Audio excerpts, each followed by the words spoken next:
C'est la chronique, c'est bon pour la santé. Et le docteur Serge Rafal, que je ne vous présente plus, est avec nous ce matin. Bonjour Serge. Bonjour Ilana. Et oui, les auditeurs vous connaissent bien maintenant et vous adorent. Et justement, Serge, aujourd'hui, vous souhaitiez revenir sur l'intérêt santé des aliments fermentés et en particulier de l'un d'entre eux qui s'appelle le kombucha. En effet, pas seulement par nostalgie, Ilana, les cornichons au sel de chez Goldenberg ou de chez Panzer, mais aussi à présent pour des raisons strictement médicales, depuis que les études sur le microbiote ont montré l'importance des aliments fermentés pour la santé, et pas seulement nos cornichons de la rue des Rosiers, mais aussi le chou fermenté, la choucroute crue, c'est la saison, profitez-en. Le kéfir de lait, des graines de kéfir ajoutées dans le lait. Le kimchi, plat coréen à base de légumes et piments fermentés, auquel j'ai déjà consacré une rubrique en mai 2021. Le miso, pâte fermentée de soja. Les pickles, carottes, citrons, concombres, cornichons, navets, oignons, radis. Le tempeh, plat indonésien à base de pâte de soja, et le kombucha, dont je vous dis un mot tout de suite. Tous ces aliments qu'on trouve dans des rayons spécialisés constituent des mets de choix pour les bactéries intestinales qui en raffolent, s'en régalent pour la plus grande santé du côlon et donc de la santé en général. Vous connaissez bien sûr l'adage, quand le côlon va, tout va. Et oui, alors il y a d'autres raisons à ce succès, à leur succès. Les aliments fermentés correspondent aux préoccupations écologiques actuelles d'une frange croissante du public qui rejette la malbouffe, la junk food, et l'alimentation transformée ou ultra transformée. En alliant le naturel et la tradition, ils séduisent des consommateurs en quête d'authenticité, de valeur du terroir, de qualité, de mieux-être et de santé.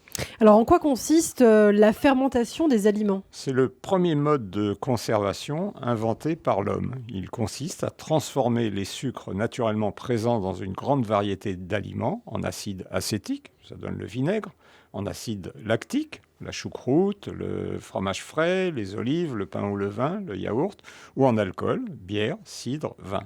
Ceci grâce aux micro-organismes, bactéries, levures, moisissures, présents dans les aliments ou ajoutés pour leur fabrication. C'est le cas pour le camembert, le miso, le roquefort. Oui. Alors, quel est l'intérêt, Serge, de la fermentation, justement, pour la santé ? Ce procédé non seulement renforce les indispensables bactéries commensales, mais il tue également les bactéries pathogènes responsables du pourrissement. La fermentation augmente en outre la digestibilité et améliore la qualité nutritionnelle des aliments, ce qui est essentiel à la santé. Et c'est bon à savoir. Alors, est-ce que vous pouvez nous parler du kombucha ? Alors, on connaissait les vertus présumées de cette boisson pétillante, acidulée, fermentée, 7 à 10 jours, originaire de Mongolie, fabriquée à base du champignon kombucha, de thé vert, de thé oolong, d'un peu de sucre, de symbiotiques et autres levures. Ces propriétés santé ont été confirmées récemment par une étude australienne qui a identifié 34 genres de bactéries différentes représentant près de 200 espèces microbiennes dont beaucoup sont précieuses pour le tube digestif et mise en évidence des concentrations doubles de celles du thé, des composés phénoliques aux propriétés antioxydantes avérées. Il peut donc être intéressant de boire 2-3 fois par semaine 33 centilitres de cette boisson riche en probiotiques, surnommée autrefois le thé miraculeux. Et des effets indésirables quand même à signaler ? Lors d'une consommation trop régulière, on peut noter des troubles digestifs, nausées, vomissements, diarrhée et parfois une aggravation des mycoses, la boisson contenant des levures. Des précautions à connaître ? Vous les connaissez, Ilana, la femme enceinte ou allaitante, les enfants, les immunodéprimés. Alors en conclusion, Serge ? Il n'y a pas si longtemps, le microbe, c'était l'ennemi. Il est à présent un allié privilégié de l'intestin, donc de l'organisme.